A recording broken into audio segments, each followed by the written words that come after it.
I'm going to live in this high-rise apartment with my mom. I want a divorce. I couldn't hide my confusion at the sudden statement my husband made. It seems like my husband was planning to live in the high-rise apartment I inherited from my father with his mother after our divorce. I wonder what he's thinking. I have had my share of frustrations regarding my husband ever since our marriage. Yet, I never considered divorce because there were aspects of him I respected. However, I never dreamt he would suggest starting a life with his mother in the home I inherited. As I stood dumbfounded, my husband, with a condescending smile, said, "I'll divorce you and just take this property." I must be really lucky. Seriously. The moment I saw his unpleasant smile, my love for him completely vanished. My name is Stacy. I'm a 28-year-old office worker. I managed to join the company I've long admired as a new graduate and have been vigorously working ever since. People often say, "You're a typical career woman." Being devoted to my job, I had never experienced a serious relationship, and neither was I particularly keen on marriage, thinking that living alone wasn't such a bad idea. Yet, a turning point in my life came. One day, my father called me with an unexpected proposition. "Stacy, you're 28 now. How about trying matchmaking?" I received an offer from someone I owe a favor to. "What, matchmaking? I think I'll pass. I still want to work." I was surprised and declined immediately as I had never considered matchmaking. "Don't say that. Why not try meeting him just once? If you find a nice partner, I'll also be able to rest assured. I want to see you as a bride." How can I refuse if you put it like that? Fine, I'll meet him. My father had been unwell for several months and was currently being cared for by my mother at home. His health hasn't been great recently. Knowing his condition, I couldn't ignore my father's wish to see me as a bride, so I was left with no choice but to accept to meet up with the guy he wanted to match me with. That's great, Stacy. Thank you. I hope you get along well with him. Yes, I'd be happy if he's passionate about his work. The day of the meetup arrived. The man, Ted, was 27 years old, a year younger than me. He loved his job so much that he never got to stay in a long-lasting relationship because he was so busy. Seems like we're a pretty good match. I've also prioritized work over everything else so far. Really? We might get along well then. Ted smiled kindly. We hit it off quickly, and before we knew it, we were married. Our parents were very happy, and we were blessed by many as we started our newlywed life in a rented apartment. Later, my parents bought a high-rise apartment nearby and moved in. It was challenging for them to live in the countryside. Having my parents close by was better for frequent visits and immediate support, so I was pleased they decided to move into the high-rise apartment. 2 years had passed since Dad and I got married. Our marriage, which started off smoothly, gradually began to face troubles. The issue was Ted's growing fondness for his mother, frequently inviting her over without discussing it with me. I wanted to spend quiet weekends after a busy week, but Ted started inviting his mother over without consulting me. His mother lived about a 10-minute drive from our place, and she had been living alone ever since my father-in-law passed away 5 years ago. While he initially didn't invite his mother frequently, he recently started to invite her over every week. "Oh, right. My mom is coming over today." When Ted casually mentioned it, I couldn't hold back any longer. "What, again?" "But she was here last week and the week before. I wish we could spend some time alone occasionally." "What are you saying?" "Since my dad's passing, she's been feeling lonely. What's wrong with inviting her over once a week?" Ted yelled, furious at my suggestion. I might have accepted the weekly visits if his mother were kinder, but every time she would come over, she would take groceries and household items without even asking. Even when I protested, "It bothers me when you take things without permission," she would respond, "Don't be so stingy. You're working, no?" and dismissed my concerns. Furthermore, she criticized every little thing, from a speck of dust in the corner to the seasoning of my cooking, and would always be critical of how I managed household chores. What was worse was, she did these things out of Ted's sight, which made the problem even more serious. Ted thought of his mother as someone who, despite her sad fate of losing her spouse, lived a modest life alone. Ted, I've told you before, but your mother takes groceries without asking and always finds something to criticize about how I manage the household. It's frustrating, I said. You're lying again. My mom would never do such a thing. Stop belittling her. Ted shouted back, clearly angry. No matter how much I explained, Ted refused to listen. He loved his mother dearly and trusted her completely. Because of this ongoing situation, my affection for Ted had gradually faded. However, aside from the issue with his mother, Ted was rational. He was dedicated and diligent in his work, respected by his colleagues and subordinates, and often received calls for work-related consultations. I, too, am someone who dedicates herself to her work, so I appreciated Ted's work ethic. Although his company wasn't very large and his salary wasn't high, he worked hard and earnestly there. This respect for him prevented me from considering divorce at that time.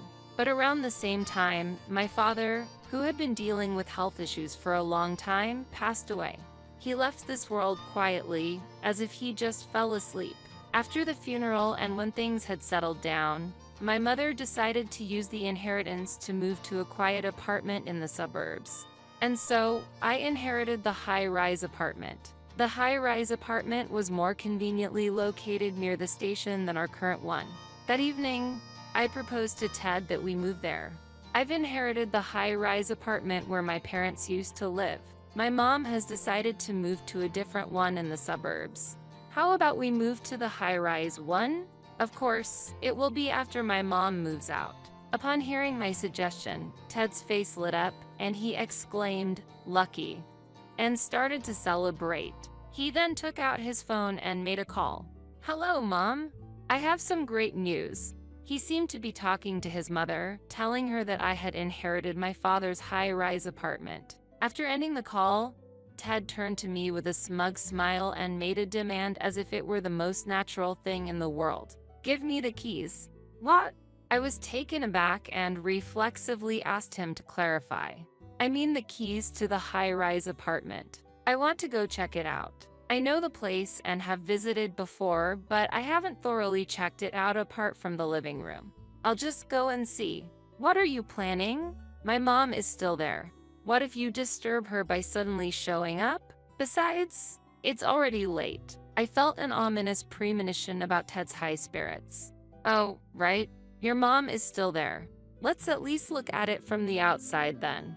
I didn't understand his urgency, but Ted couldn't wait and I ended up accompanying him. The high-rise apartment was about a 15-minute walk from our current one. On the way there, the uneasiness I was feeling didn't subside. The reason for my uneasiness was Ted's unusually excited demeanor since learning I inherited the high-rise apartment, which seemed somewhat creepy. His eyes seemed to glow with ambition. Still, I tried to convince myself it was just my imagination. Standing in front of the high-rise apartment and looking up at the 40-story building, Ted exclaimed in amazement. "Wow, looking at it again, it's really big. Living here would be..." And all of a sudden, he made an unbelievable statement. "I'm going to live in this high-rise apartment with my mom. I want a divorce." I couldn't hide my confusion at the sudden statement my husband made.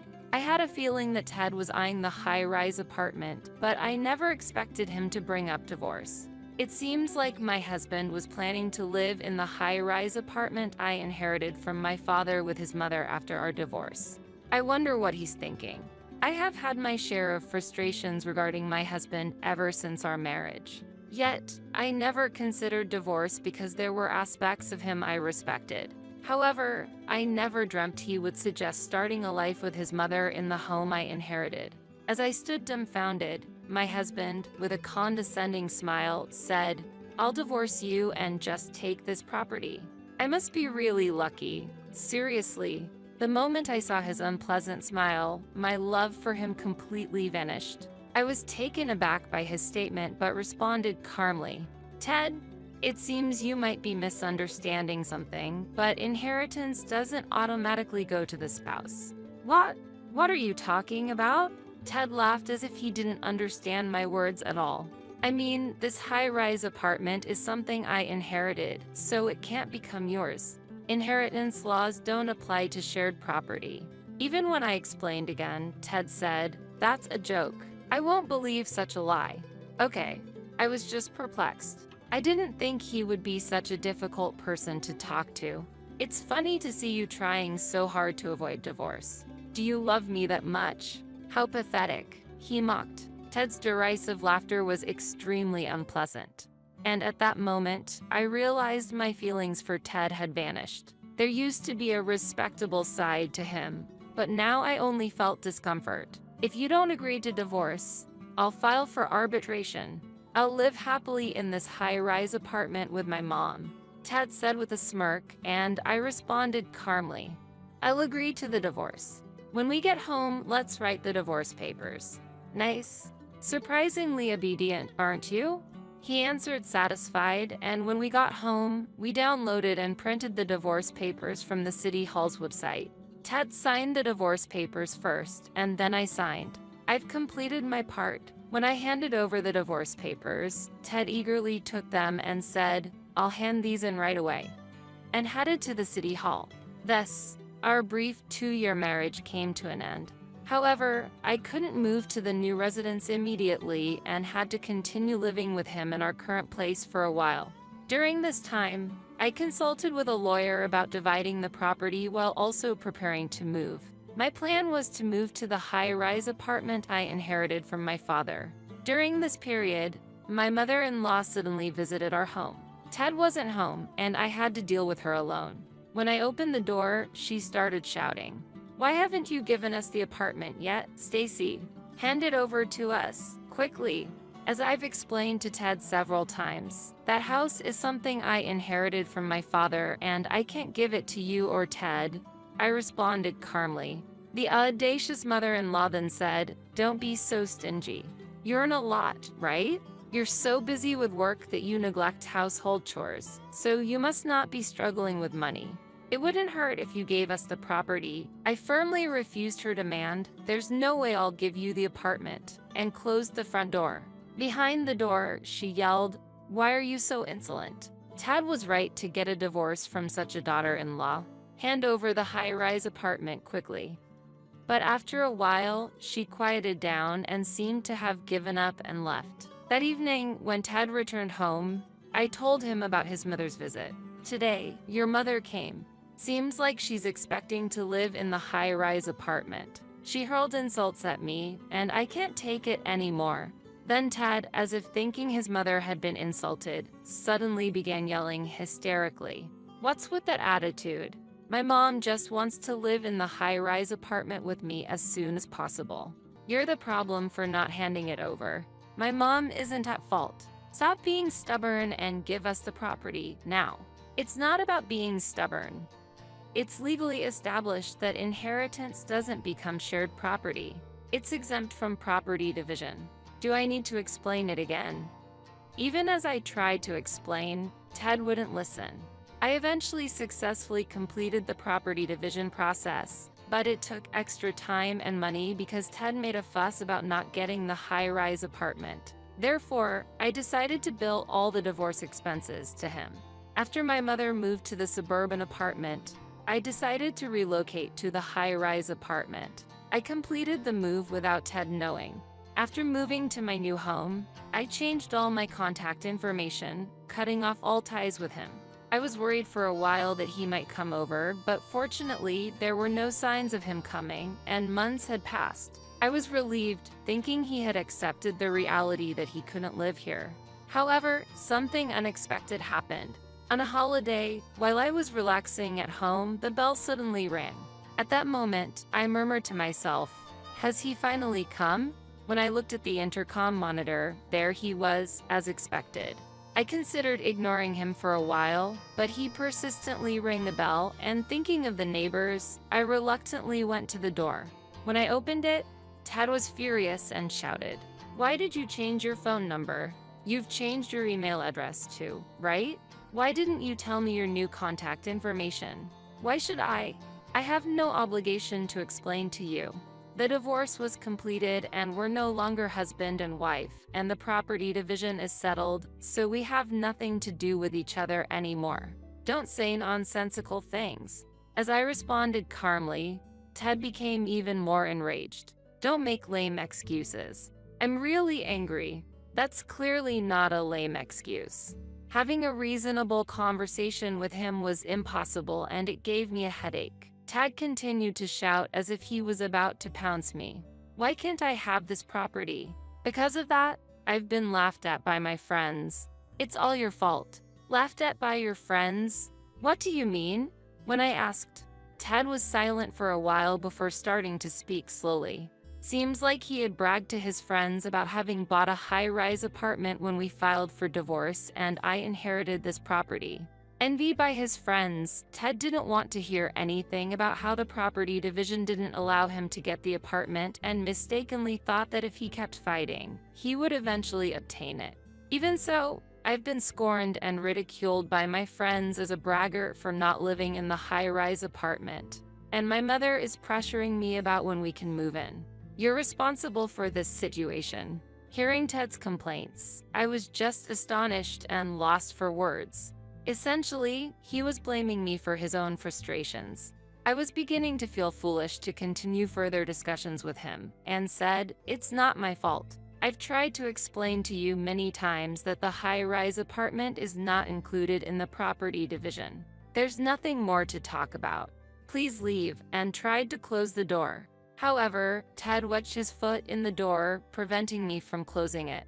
"Move your foot." "Shut up. I won't leave until you say you'll hand over the high-rise apartment. You're making me look like an idiot." Ted glared at me with bloodshot eyes. "If you won't leave, I'll call the police." "Hoot, call them. Don't think such threats will make me back down. I must get this property at any cost." While Ted dismissed the threat, I calmly took out my cell phone from my pocket. "Wait, are you seriously calling the police?" Ignoring Ted's nervous whisper, I completed the call to the police. Ted turned pale and shouted, "I didn't think you'd actually call the police. Are you crazy?" and quickly left the scene. In the following days, life returned to normal, and it seemed the shock of being reported to the police made Ted avoid contacting me. However, 3 months later, I found an envelope in my home's mailbox. It had no addressee, suggesting someone had delivered it directly. Who could this be from? I muttered to myself as I turned the envelope over to find Ted's name written on it. Shocked, I cautiously opened the envelope, wary of any dangerous contents. Inside were 3 letters, written in Ted's handwriting, detailing his recent circumstances. The letter began as follows. To Stacy, since I can no longer reach you, I am honestly sharing my current situation through this letter. Please read it to the end. With a mix of curiosity and annoyance, I began to read the letter. As I read on, it became clear that soon after our divorce, Ted had found a new lover and planned to live with her and his mother in this high-rise apartment. However, when it became apparent that Ted could not secure this place, the lover, who was merely attracted by the allure of the apartment, left him. Moreover, Ted had given her expensive gifts, which made him go into a significant amount of debt. He had also talked about purchasing the high-rise apartment at work, leading to unbearable cold stares from colleagues, ultimately causing him to resign. It appeared that his mother, who had been counting on living in the high-rise apartment, had been spending extravagantly and was now facing tough times without the expected support from Ted. The letter concluded with that, I have laid everything out honestly. So, please, I'm begging you, could you lend me some money? Just $10,000 would be enough. If you wish, we could even consider starting over. I had no intention of replying or reconsidering our relationship. Ted's assertive demeanor throughout the letter only elicited a sigh from me. It seemed that Ted was in a dire situation and had reached out to me for financial aid. I tossed the letter into the trash and immediately headed to the real estate agent. Given the possibility of Ted showing up at my current place and not wanting to receive such bewildering letters again, I decided to sell it, although it was a place I had inherited from my father, making me feel somewhat guilty. I believed my father would forgive me if it were for my happiness. My mother also agreed with my decision. I then proceeded to purchase another high-rise apartment, one with an even better location, which admittedly was quite expensive. However, thanks to my hard work and savings, I didn't hesitate to splurge on it. Of course, I didn't share my new address with Ted, so now I was finally able to live with peace of mind. I resolved to focus on my work again, renewing my commitment to my career.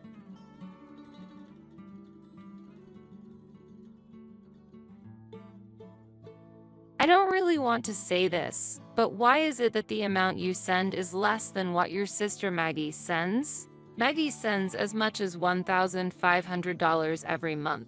Do you feel a sense of responsibility as an older sister? Mom, you should be grateful for whatever you receive. It can't be helped since Abby is financially strained. The words from my mother and sister hurt. To think that I was invited for a meal together after so long, only for such a topic to come up. Ever since we were children, my mother always favored my younger sister, leading her to look down on me. I want to leave this place as soon as possible. I am Abby.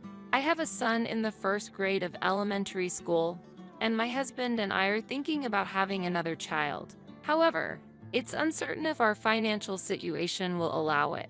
It's not that I have complaints about sending money to my mother, who lives alone, but working part-time for half the week and knowing that my sister also sends money gives me mixed feelings. My mother has always favored Maggie, who is 3 years younger than me. As a result, I naturally became closer to my father. Since I was very young, my father always showered me with love. However, my father passed away just as I entered junior high school. It's not that my mother completely ignored me, but there was a clear difference in how she treated me and my sister. Our household finances became even tighter, and my mother started working after having been a homemaker, drastically changing our lifestyle from when my father was alive. Facing vague concerns about the future, my mother said to me, "If you're thinking about going to university, I'm sorry, but I can't provide the funds for that. There's also Maggie to consider." As a result, I gave up on my dream of attending university and chose a public high school with good employment outcomes. After graduating high school and successfully finding a job, my mother's income and mine brought a little ease to our household finances. As a year was about to pass, my mother said, "Abby, Maggie wants to go to university. I want to support her somehow." What? Somehow. It might be difficult. Sorry. Depending on the university Maggie wished to attend, the tuition would undoubtedly be high. When I told Maggie about it, she said, "I want to study economics." Economics, when you don't even read the newspaper? She usually only reads articles about gossip, scandals, and the activities of celebrities. If it were sociology, I might understand a bit more. That's because it includes media studies. Maggie, as if to argue, raised her voice and said, "I'm not choosing an expensive art major. As my sister, you should support me a bit more. Is your interest in the economics department purely academic, not just about the financial aspect?" Yes, of course. I understand our financial situation at home. I'm not just saying this without thought. Then, I might consider it. After this conversation, my mother and I had a deep discussion about tuition and household finances. And so, Maggie went on to attend her desired university. Not long after, I got married and left my parental home. Even after getting married, I continued to support the tuition fees together with my mother and also continued to send $1,000 every month to my mother's home. My husband understands my family's financial situation and supports me. 2 years later, an unexpected message came from Maggie. "Actually, I've decided to quit university and go to nursing school. Can you support the tuition?" What? Wait. You quit university? For nursing school? Why such a decision?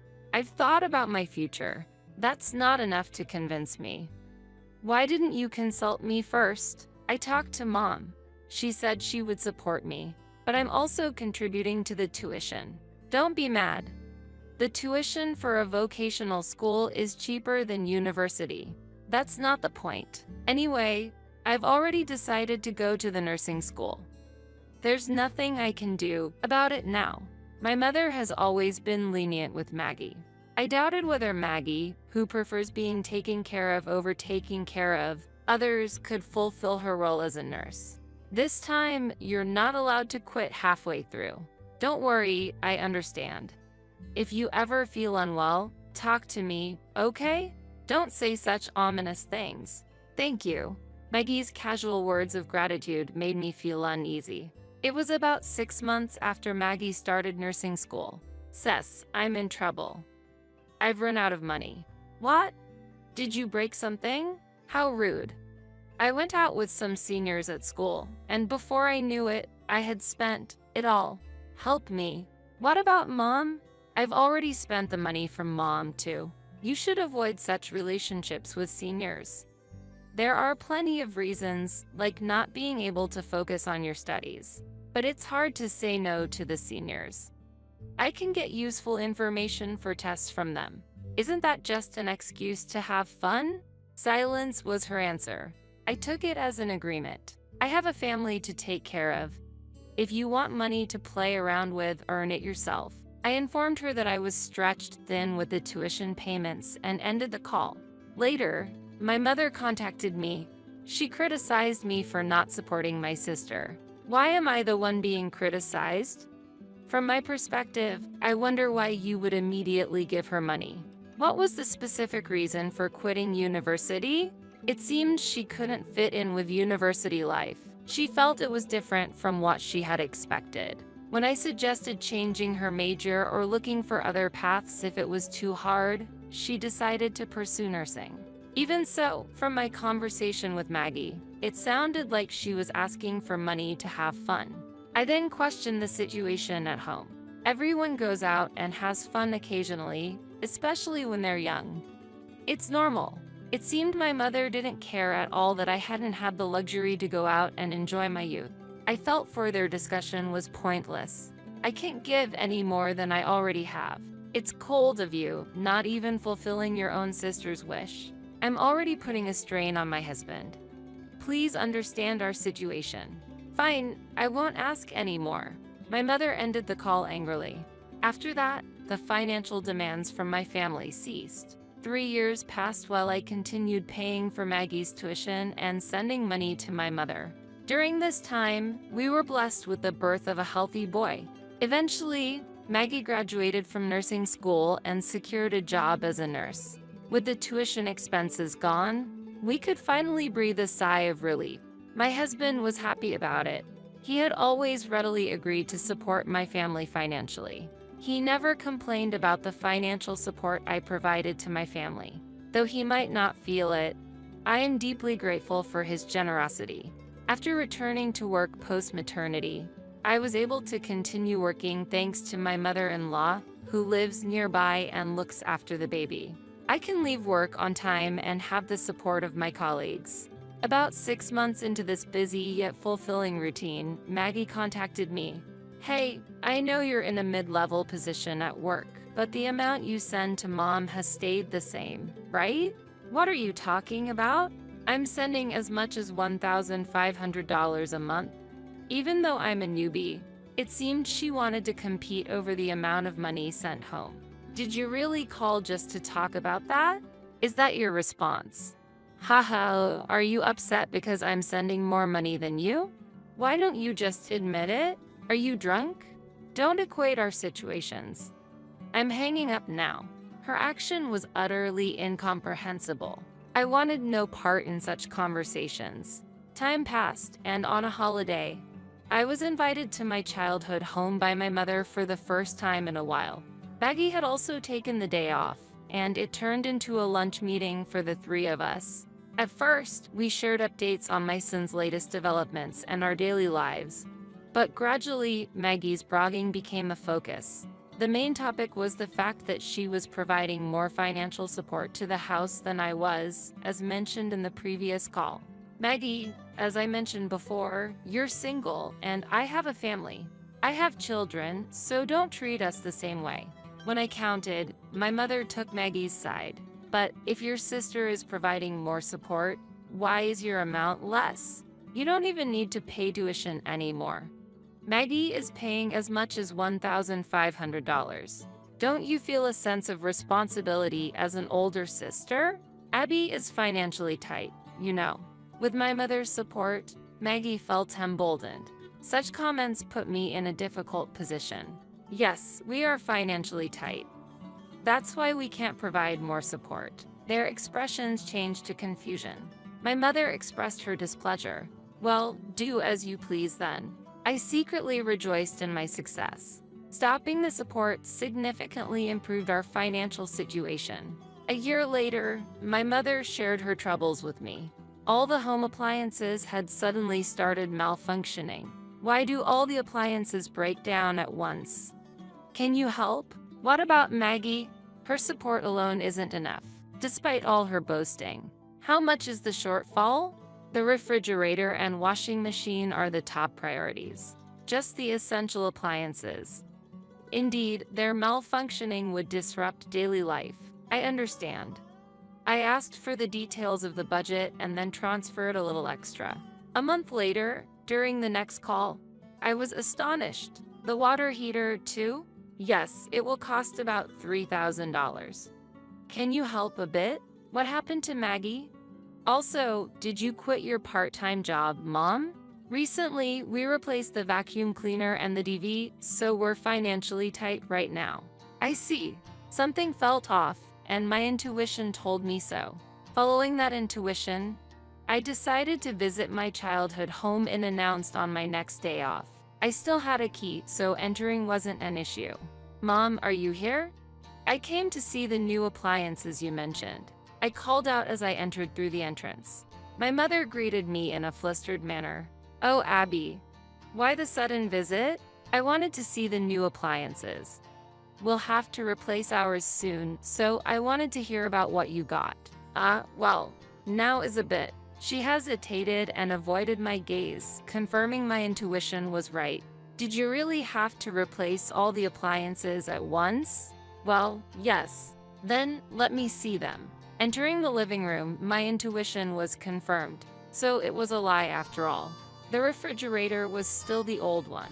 At that moment, Maggie appeared. Mom, who are you talking to?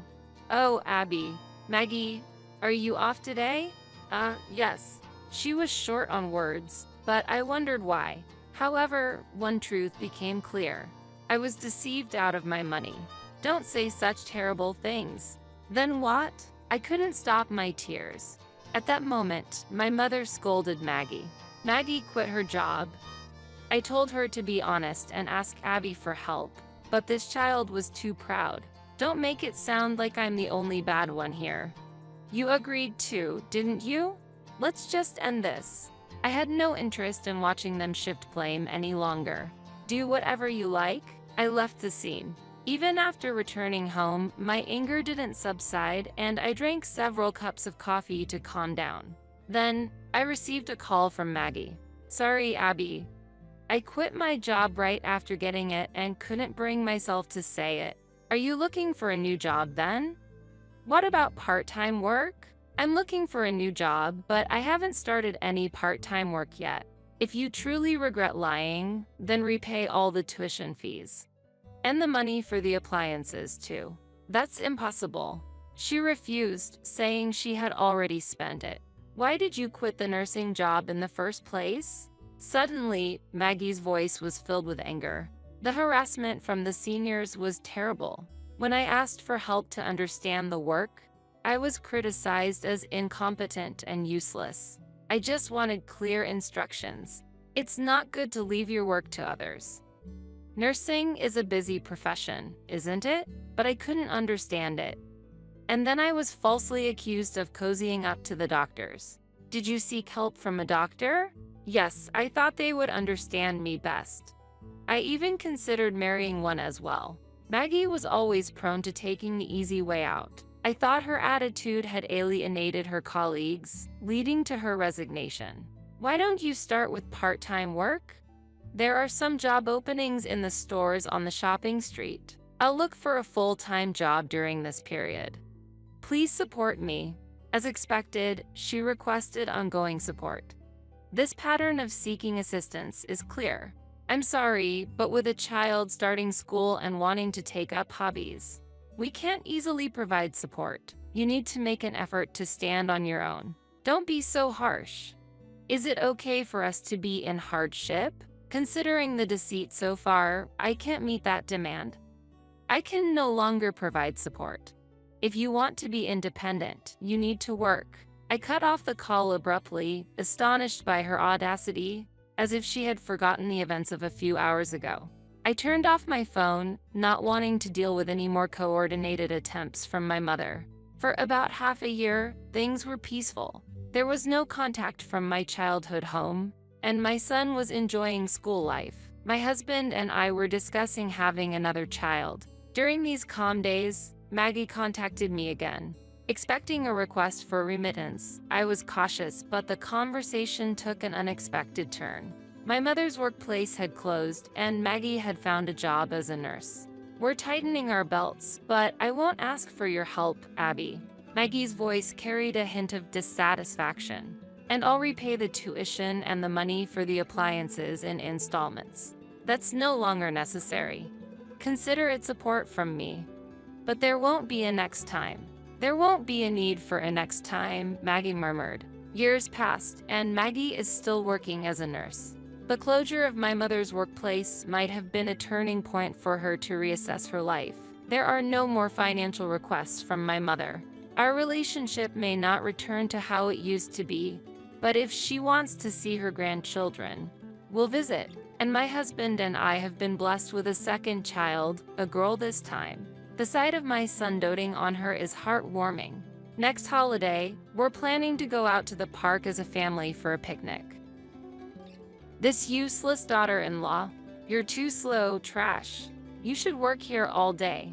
As my mother-in-law yelled, I continued washing the dishes quietly, feeling the heat behind my eyes. I couldn't bear it anymore.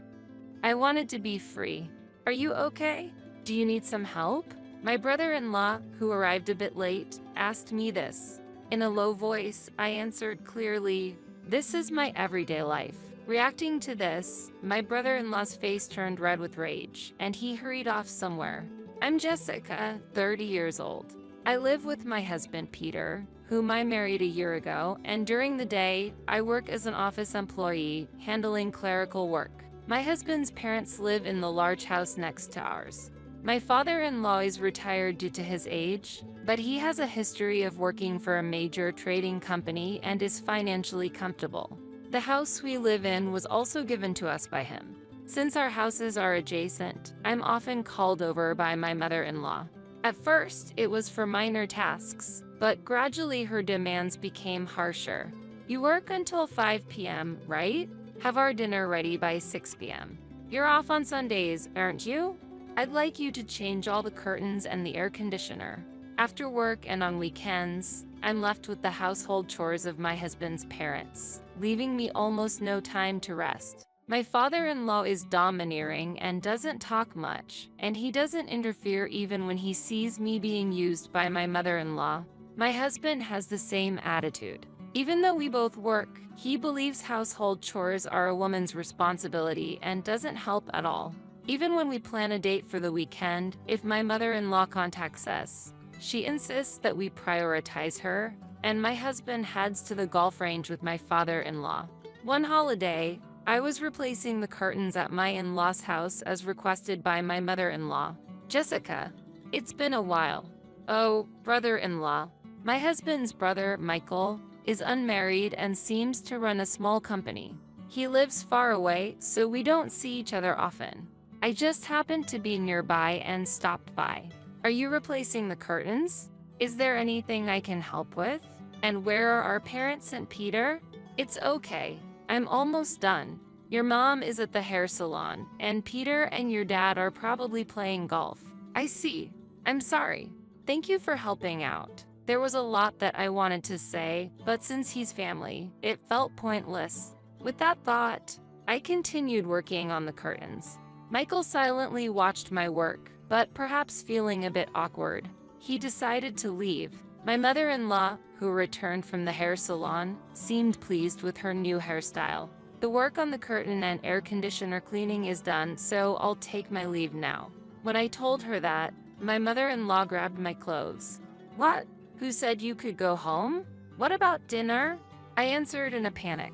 Mother, I have plans even on my days off. So, if you could understand that.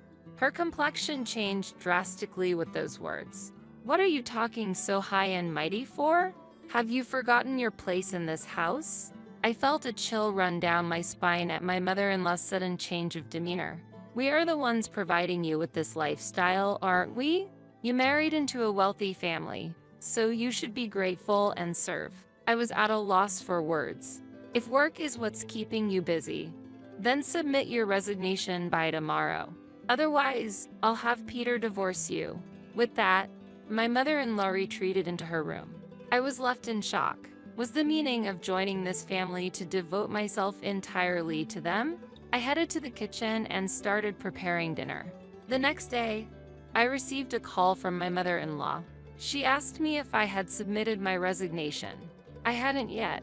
Then, I could feel her anger as she said, "Do you remember our conversation yesterday? If you don't submit it by tomorrow, you won't be allowed back in the house." Feeling powerless, I submitted my resignation at work and was set to leave at the end of the month. Amidst the busy resignation procedures, when I returned home, my husband handed me a piece of paper. "We're celebrating Mom's 60th birthday next Saturday. She wanted me to give this to you." I couldn't hide my surprise at the densely written text on the paper.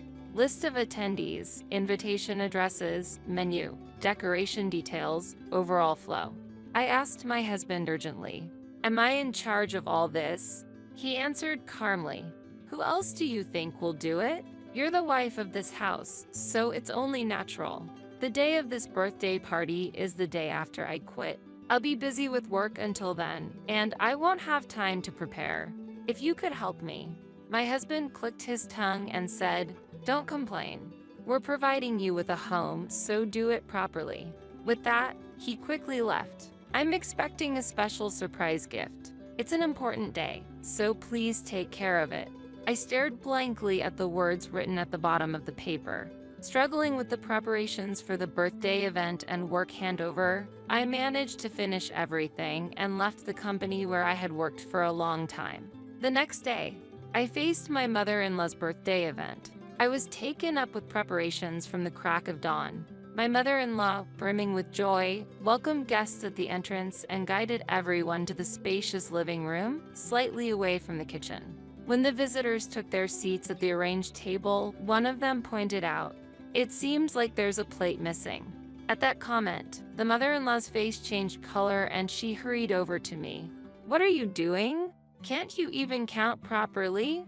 Surprised, I looked toward the living room and noticed that the neighbor, who had said they wouldn't participate, was present. "I'm sorry. I was informed that the neighbor wouldn't be attending. I'll prepare right away," I replied.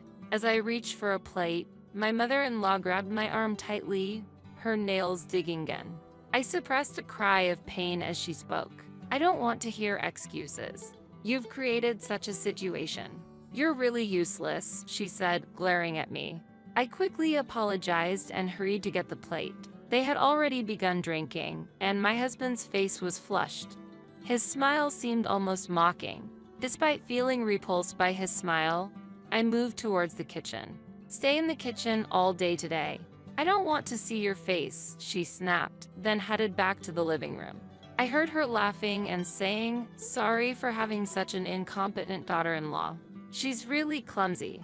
In a corner of the kitchen, I closed my eyes and secretly shed tears. However, there was no time to cry. "Jessica, do we still have beer? Can you get it?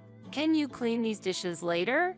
And we'd like some more snacks." The visitors kept making requests one after another. As if accepting these requests, my mother-in-law raised her voice. "If you need anything, please ask my daughter-in-law. We're happy to host you, so please relax. If there's anything missing, we'll go buy it, so don't worry." She spoke loudly enough for me to hear, then continued having a pleasant conversation with the visitors. Then, I heard the sound of the house's entrance door opening. "Sorry, I'm a bit late," said my brother-in-law, arriving a bit late. "Michael, we've been waiting for you. Come here quickly, everyone's waiting." My mother-in-law called him over in a kind tone. I didn't even have time to greet my brother-in-law. In between preparing snacks, I glanced at the piled-up dishes and took a deep breath. I could hear voices from the people in the living room welcoming my brother-in-law's arrival and offering him drinks while I was fully occupied with kitchen work. As I was calmly arranging the snacks, finishing the cake preparations, and about to start washing the dishes, my brother-in-law approached and asked, "Jessica, where are you? Are you finished with the meal? Is there anything I can help with?" he offered. His warm words made my eyes well up with tears. He had been kind like this before when we met at my parents' house. Trying not to show the tears welling up in my eyes, I kept silent and continued washing the dishes. My brother-in-law peered at me. "Are you okay doing all this work alone? Let me handle the dishwashing at least. You must be tired, right?" At his words, the tears I had been holding back fell. In a faint voice, I replied, "This is just everyday life for me." I continued washing the dishes, wiping away the tears that kept flowing. "Everyday life, you say?" he muttered softly, then asked more probing questions. "Has Mom always treated you so harshly?" I nodded quietly, avoiding his gaze. "Is that why you had to change the curtains yourself? Did you do it alone?" I nodded. "Does Peter know about this?" I nodded firmly. Indeed, my husband was aware of it. He knew how unfairly his mother treated me, but to him, maybe that was just part of being a wife. Still, I had hoped for words of concern from him such as, "Can I help?" or "Are you okay?" Every time I heard my husband's cheerful laughter from the living room, I wanted to block it out. I glanced at my brother-in-law briefly. His kind face quickly turned red with anger, and he dashed toward the living room. I quickly wiped my hands and followed him. In the living room, my in-laws, my husband, and the guests were drinking and laughing joyfully. When my brother-in-law entered, my mother-in-law's face brightened and she spoke cheerfully. "Michael, where have you been? You're always so busy with work. Take a break. Come, sit here." "What are you thinking, Mom?" he said in a deep tone, staring sharply at her. Surprised and slightly perplexed, she replied, "What? Why are you looking so angry?" "That's enough. Apologize to Jessica right now." His reprimand changed the atmosphere in the room. "Did you make Jessica do all the preparation and cleaning today?" My mother-in-law, lost for words, looked at me with cold eyes. Feeling her sharp gaze, I trembled and stepped back. "Is this how it always is? Speak." My mother-in-law answered lightly, "Well, in most homes, it's the daughter-in-law who does the household chores and menial tasks. Jessica knows that, right?" With her words, many eyes turned towards me. Suppressing the trembling in my body, I answered firmly, "I have no intention of working as a domestic helper in your home. I quit my job at your request, but if you continue to use me for menial tasks, I will leave." At my statement, my mother-in-law smirked. My husband remained silent, sulking in a corner of the living room. "Dramatic, aren't you? Leaving like that. How will someone with no ability like you make a living?" My brother-in-law reacted vehemently to that comment and retorted loudly, "So this is how you've always oppressed Jessica and my wife." My mother-in-law's face contorted. "Wife? Michael, are you married?" A surprised guest inquired. "Yes, I was. It was a short marriage which lasted only 6 months. And it all ended because of you, Mom." My mother-in-law looked down. Half a year into the marriage, she suddenly asked for a divorce. I asked her why, but she just cried and apologized, never revealing the truth. However, I understood that she couldn't be happy with me. With a heavy heart, I signed the divorce papers. Then, in the silence, my brother-in-law continued with a trembling voice. Later on, I understood after asking her close friend. "The reason she wanted to get divorced was you, Mom. When I was away, you abused her, used her for chores, and threatened her not to tell me. I regret not being able to protect her. Blaming you won't change the past, so I didn't tell you." My brother-in-law glared at my mother-in-law with emotional eyes. You're always the same. Oppressing the bride, belittling her, do you enjoy that? You're truly low as a human. My mother-in-law, lost for words, bowed her head at my brother-in-law's words. The guests casted cold, accusing glances at her. My brother-in-law pointed towards my husband. Peter, what are you doing? You knew your wife was being used, didn't you? Why did you just watch without doing anything? My husband remained silent, sweating with tension, avoiding eye contact. Suddenly, my mother-in-law shouted, "What? Blaming everything on me. The real culprit is." Her sharp gaze landed on my father-in-law. If I may say, your dad was the cause. When you were away for work, he made me work endlessly, insulted me, and robbed me of my time. I'm a victim too. My mother-in-law yelled, directing her anger at my father-in-law. He looked at her, surprised, mouth agape. So, anything you do to your daughter-in-law is excusable? Just because you faced hardships? Is it right to make others suffer the same? My mother-in-law fell silent, at a loss for words. My brother-in-law turned his gaze towards me. Jessica, what will you do? Yes. Pondering over the question, I considered what I wanted for myself. Could I accept the excuses and forgive? Would they improve in the future? Being unemployed, was I to continue serving them? I looked at my silent in-laws and my shrinking husband. My true desire became clear. I wanted to live freely, without my time, life, or job being taken by others. With that sentiment, I looked straight into my mother-in-law's eyes. Mother, I am cutting off my future with Peter. My absence will clear things up for you. I'll do as you wish. That's my special birthday gift to you. Saying that, I grabbed my belongings. I'm sorry, but I no longer wish to have any sort of relationship with you all. Reflect on your behavior and use it to guide your future. Gently urged by my brother-in-law, I headed towards the entrance. In the silent living room, my mother-in-law's crying echoed, and the visitors' cold stares left my father-in-law and husband unable to raise their heads, silently staring at the ground. The next day, I brought my belongings from my previous residence and returned to my parents' house. My husband pleaded desperately, but his silent complicity in my mother-in-law's actions completely cooled my heart, and I firmly declared our separation. Later, I heard that my in-laws' relationship with each other turned sour to the point of not speaking to each other. My brother-in-law welcomed me into an administrative position at his business. You did well. I'm always thankful to you. Here's some coffee, he said kindly. Thank you. Is it time for you to go home? Yes, I need to pick up the laundry and do some shopping. I admired my brother-in-law, who handled everything himself. You do it all by yourself? Yes, I handle my own matters. But, in the silence, I tilted my head. Still, it's lonely being by myself. I wonder if there's someone nice out there. As he said that, he looked at me. I quickly averted his gaze. Seeing my reaction, my brother-in-law asked modestly, Hey, do you have time this weekend? How about dinner somewhere? Surprised, my heart raced, and I felt my face heat up. With excitement, sensing that the freedom I had gained with my brother-in-law's support might affect my future, I looked him in the eyes and nodded firmly.